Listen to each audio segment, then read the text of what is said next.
बेंगलुरु में मैसूर बैंक के पास student organization CFI campus front of India ने NEP यानी नेशनल एजुकेशन पॉलिसी के खिलाफ पुरजोर मुजाहरा किया।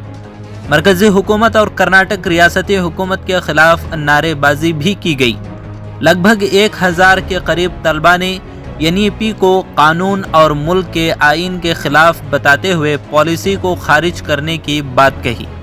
हुकूमत तक अपनी आवाज़ पहुंचाने के लिए CFI के तलबा ने विधान सौधा चलो मार्च का एहतमाम किया, लेकिन मुजाहरे के दौरान पुलिस ने तलबा पर लाठी चार्ज कर दिया, जिसकी वजह से कई तलबा जख्मी भी हुए। कईयों को पुलिस ने BMTC बसों में भरकर हिरासत में ले लिया।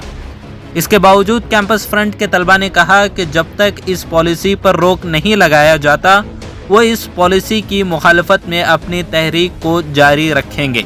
इसकी वजह यह है कि 2020 में NEP नेशनल एजुकेशन पॉलिसी को पार्लियामेंट में लाए बगैर ही पास किया गया था। इसके बाद से ही न्यू एजुकेशन पॉलिसी चर्चे में आई थी और कई स्टूडेंट ऑर्गेनाइजेशन ने इसकी मुखालफत करना शुरू कर दिया था। हुकूमत कहती है कि एजुकेशन पॉलिसी बहुत अच्छे तरीके से स्कूल के स्ट्रक्चर को देखते हुए बनाया गया है।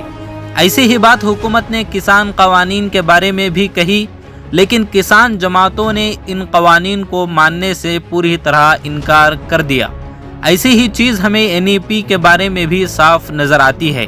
मौजूदा हुकूमत जिनके बारे में भी नए कवानीन ला रही है वो तबका खुद इस पॉलिसी या बिल के अव्वलीन मुखालिफ होते हैं।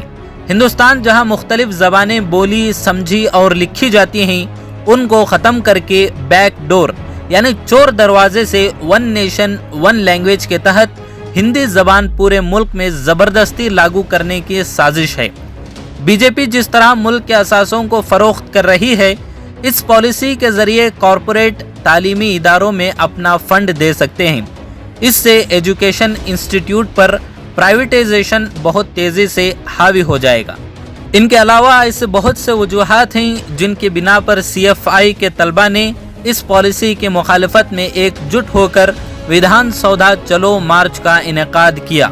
लेकिन BJP हुकूमत की रियासत कर्नाटक में भी दिल्ली पुलिस के जैसी बर्बरियत हमें यहाँ भी दिखाई दी, जहाँ शांति से चल रहे तलबा के एहतजाज पर पुलिस ने लाठी डंडों से उनको पीटा और उनको हिरासत में ले लिया गया।